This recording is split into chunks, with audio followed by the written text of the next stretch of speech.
સુરતના સરથાણાના વાલક પાટિયા પાસે મધરાત્રે 3 વાગ્યે કારના ડેશબોર્ડ પર પોલીસની પ્લેટ લખાવેલી કારમાં આવી દાદાગીરી કરતા બે શખ્સોને ટોળાએ ઘેરી તલાશી લેતા તેમાંથી દારૂ અને બિયરની બોટલ મળતા હંગામો મચી ગયો હતો। લોકોએ વિડીયો ઉતારી સોશિયલ મીડિયા પર વાયરલ કરતા પોલીસે આ મામલે કાર ચાલક વિરુદ્ધ 2 ગુના નોંધી ધરપકડ કરવામાં આવી છે।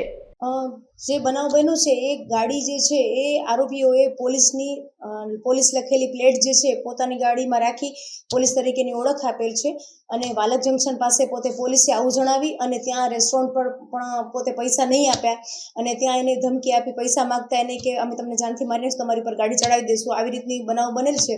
એ અનુસંધાને આપણે બંને આરોપીઓ જે છે એકનું નામ છે જયપાલસિંહ ઉર્ફે યુવરાજસિંહ ધર્મેન્દ્રસિંહ ગોહિલ અને બીજાનું નામ છે મેહુલભાઈ ઉર્ફે મુન્નો સાંભળ। આ બંનેની ધરપકડ કરી છે અને બંને ઉપર એક સરકાર તરફે બી એફઆઈઆર દાખલ કરી પોલીસની જે પ્લેટ વાપરેલી છે અનુસંધાને અને બીજો જે છે એ જે રેસ્ટોરન્ટ વાળો છે ને પૈસા નથી આપેલા એ પણ એક ગુનો દાખલ કરી 2 એફઆઈઆર એના ઉપર દાખલ કરેલ છે। એ ગાડી ભાડે આપે છે એવું એને કીધું ને અમારી આ રીતે નેમ પ્લેટ આ રાખી છે એમ જ અને પોલીસ તરીકે રોફ જમાવવા અને આ રીતે ગેરકાયદેસર કૃત્ય કરવા માટે જ એને પોલીસની પ્લેટ રાખેલી હતી।